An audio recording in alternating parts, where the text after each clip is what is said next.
नमस्कार। आकाशवाणी से प्रस्तुत है समाचार प्रभात।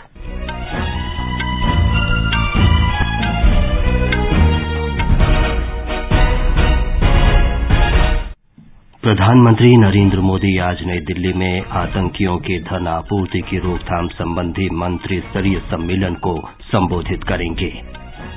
गुजरात विधानसभा चुनाव के पहले चरण के मतदान के लिए 788 उम्मीदवार मैदान में। भारत ने कहा, वर्तमान वैश्विक परिस्थितियों के अनुरूप संयुक्त राष्ट्र सुरक्षा परिषद में सुधार आवश्यक। भारतीय अंतरिक्ष अनुसंधान संगठन इसरो आज आंध्र प्रदेश के श्रीहरिकोटा से पहला प्राइवेट रॉकेट छोड़ेगा। और क्रिकेट में भारत और न्यूजीलैंड के बीच 3 T20 मैचों की श्रृंखला का पहला मैच आज वेलिंगटन में। समाचार प्रभात के साथ मैं विमलेंदु पांडे। आतंकियों के धन आपूर्ति पर रोकथाम संबंधी अंतर्राष्ट्रीय सम्मेलन आज से नई दिल्ली में शुरू हो रहा है। प्रधानमंत्री नरेंद्र मोदी सम्मेलन के उद्घाटन सत्र को संबोधित करेंगे। राष्ट्रीय अन्वेषण अभिकरण NIA के महानिदेशक दिनकर गुप्ता ने बताया कि इस मंत्री स्तरीय सम्मेलन में 70 से अधिक देश भाग ले रहे हैं। The Honorable Prime Minister will be inaugurating the conference at the inaugural session. He'll be chairing and he'll be delivering the inaugural presidential address. After this inaugural address by the Honorable Prime Minister, this conference is being divided into 4 sessions on different topics.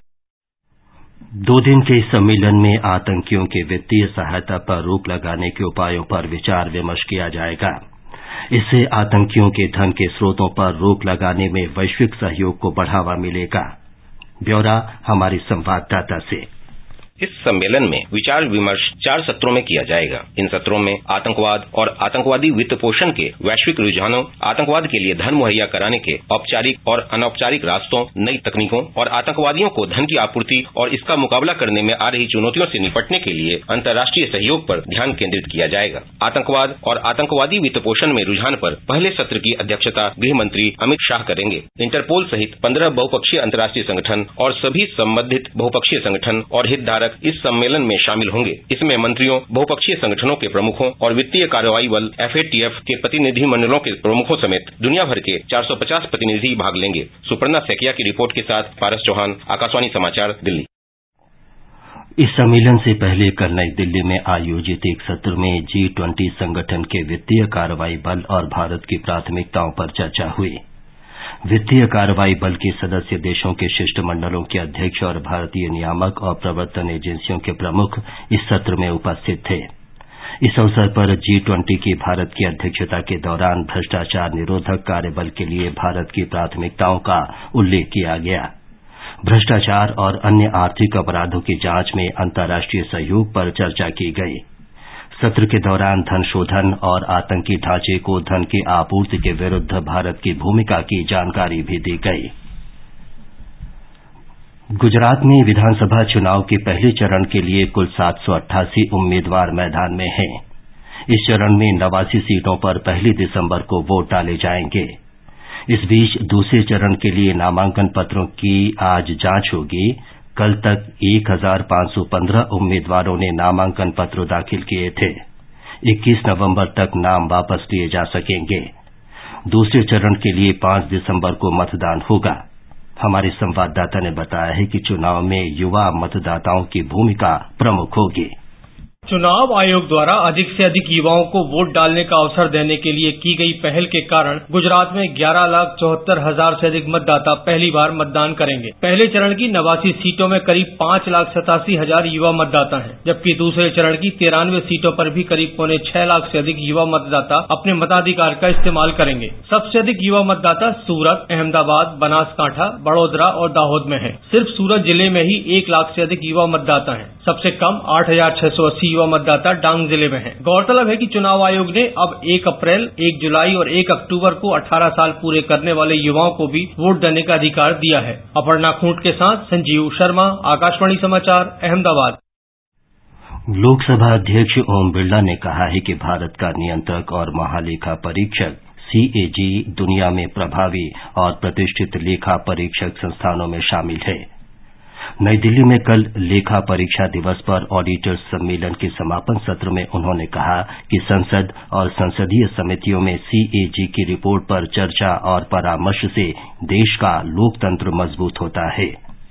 Bharat में लोकतंत्र प्राचीनतम है, ये हमने इन संस्थाओं के माध्यम से साबित किया है। एक भ्रष्टाचार मुक्त शासन व्यवस्था अगर खड़ी करनी है तो आपकी सबसे बड़ी जिम्मेदारी है, और इसीलिए मुझे खुशी है कि एक निष्पक्ष, ईमानदार, पारदर्शी और प्रमाणित तरीके से ये संस्था काम कर रही है। ये समाचार आकाशवाणी से प्रसारित किए जा रहे हैं। हाय मॉम, फिर से शॉपिंग?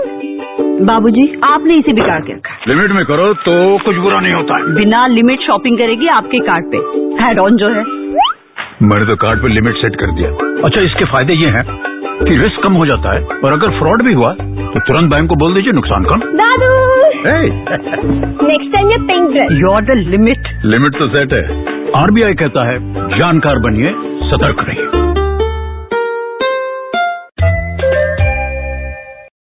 समाचार प्रभात में आपका फिर स्वागत है। भारत ने कहा है कि वैश्विक परिस्थितियों के अनुरूप संयुक्त राष्ट्र सुरक्षा परिषद में सुधार आवश्यक है। संयुक्त राष्ट्र में भारत के स्थायी प्रतिनिधि रुचिरा कंबोज ने सुरक्षा परिषद में समान प्रतिनिधित्व को लेकर G4 वक्तव्य के दौरान ये बात कही। संयुक्त राष्ट्र महासभा में सुश्री कंबोज ने कहा कि सुरक्षा परिषद में सुधार इसकी वैधता और प्रभावशीलता के लिए एक ऐसी पूर्व शर्त है जो अपरिहार्य है। The position of the G4 on the substance of reform is well known. We uphold the need for a comprehensive reform of the Security Council with the expansion of seats in both categories of membership, equitable regional representation, more transparent and inclusive working methods, and an enhanced relationship with other UN bodies, including the General Assembly. G4 देशों Brazil, Germany, Japan और भारत का पक्ष रखते हुए रुचिरा कंबोज ने कहा कि ये चारों राष्ट्र सदस्यता की दोनों श्रेणियों में सीटों की वृद्धि और समान क्षेत्रीय प्रतिनिधित्व के साथ साथ सुरक्षा परिषद के व्यापक सुधार में विश्वास रखते हैं। भारत का पहला प्राइवेट विक्रम रॉकेट आज पूर्वाह्न 11:30 बजे श्रीहरिकोटा के सतीश धवन अंतरिक्ष केंद्र से प्रक्षेपित किया जाएगा।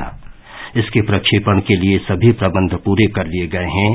प्रक्षेपण की उल्टी गिनती अब से कुछ देर बाद 8:30 बजे शुरू होगी। ब्यौरा हमारे संवाददाता से।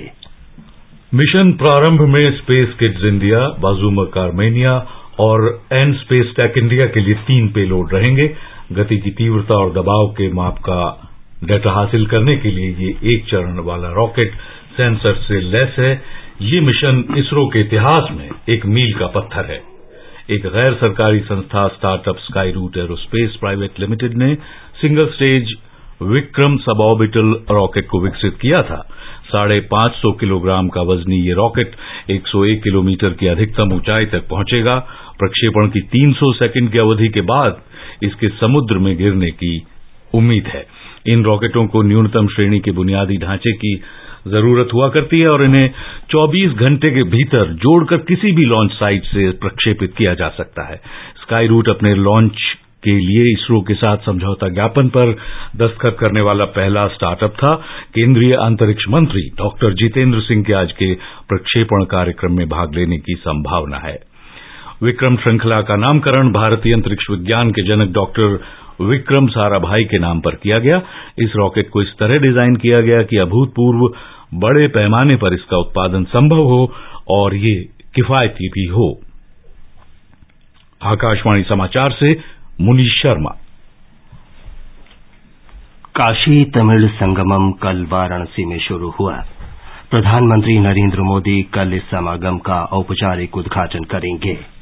महीने भर चलने वाले इस आयोजन के दौरान तमिलनाडु से 12 विभिन्न श्रेणियों के प्रतिनिधि काशी आएंगे और अपने समकक्षों के साथ विचार विमर्श करेंगे। प्रतिनिधियों के भव्य स्वागत की तैयारियां जोरों पर है। एक रिपोर्ट।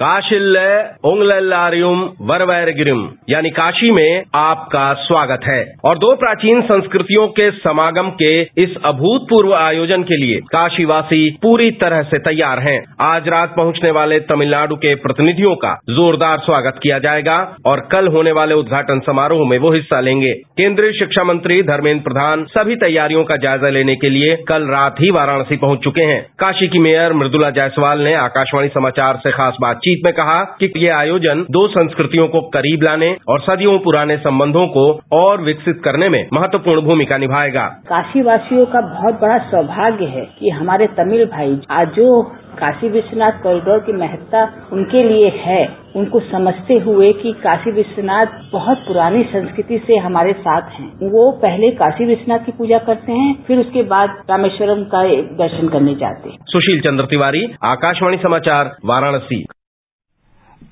असम के मुख्यमंत्री हेमंत बिस्वा शर्मा ने राज्य के लोगों से 24 नवंबर को लाचित दिवस पर घरों में मिट्टी के दिए जलाने का आग्रह किया है।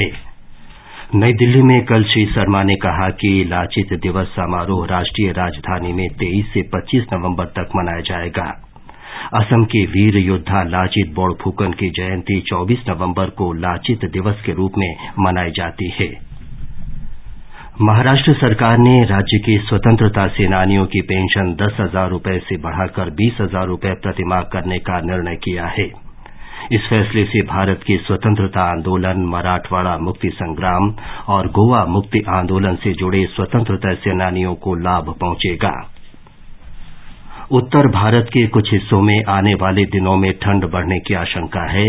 हिमालय की ओर से गंगा के मैदानों की तरफ आने वाली उत्तर पश्चिम हवाएं इन इलाकों में तापमान में गिरावट लाएंगे। मौसम विभाग ने कहा है कि हिमालय के पश्चिमी क्षेत्रों में अगले कुछ दिनों में वर्षा या बर्फबारी हो सकती है। दिल्ली में कल तक तापमान में कमी आने की संभावना है। भारत और न्यूजीलैंड के बीच 3 T20 मैचों की श्रृंखला का पहला मैच आज वेलिंगटन में खेला जाएगा। आकाशवाणी से इस मैच का आंखों देखा हाल पूर्वाह्न 11:30 बजे से प्रसारित किया जाएगा। ये समाचार हमारी वेबसाइट newsonair.gov.in/hindi पर भी उपलब्ध हैं।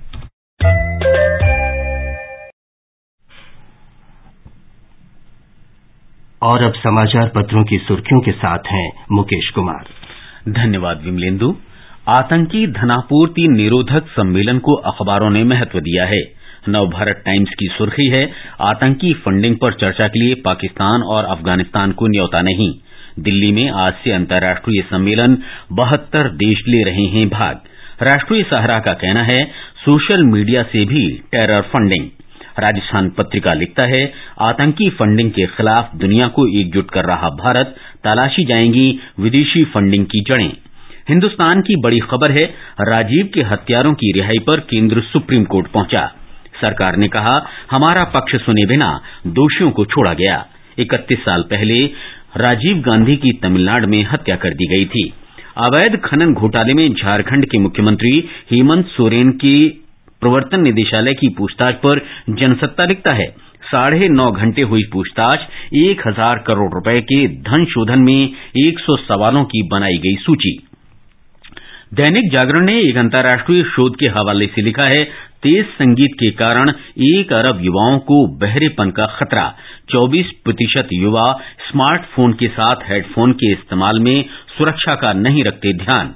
48% युवा कंसर्ट और नाइट क्लब में ध्वनि के असुरक्षित स्तर का करते हैं सामना। हिंदुस्तान नकेल शीर्षक से लिखता है, फेसबुक को देना होगा उपयोगकर्ताओं का डेटा। यूरोपीय संघ में वर्चुअल दुनिया को लेकर एक नया कानून बुधवार से प्रभावी हो गया है। अंत में मुख्य समाचार एक बार फिर। प्रधानमंत्री नरेंद्र मोदी आज नई दिल्ली में आतंकियों की धन आपूर्ति की रोकथाम संबंधी मंत्री स्तरीय सम्मेलन को संबोधित करेंगे।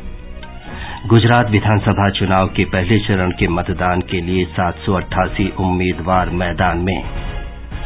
भारत ने कहा, वर्तमान वैश्विक परिस्थितियों के अनुरूप संयुक्त राष्ट्र सुरक्षा परिषद में सुधार आवश्यक। भारतीय अंतरिक्ष अनुसंधान संगठन इसरो आज आंध्र प्रदेश के श्रीहरिकोटा से पहला प्राइवेट रॉकेट छोड़ेगा। और क्रिकेट में भारत और न्यूजीलैंड के बीच 3 T20 मैचों की श्रृंखला का पहला मैच आज वेलिंगटन में। इसके साथ ही समाचार प्रभात का ये अंक समाप्त हुआ। नमस्कार।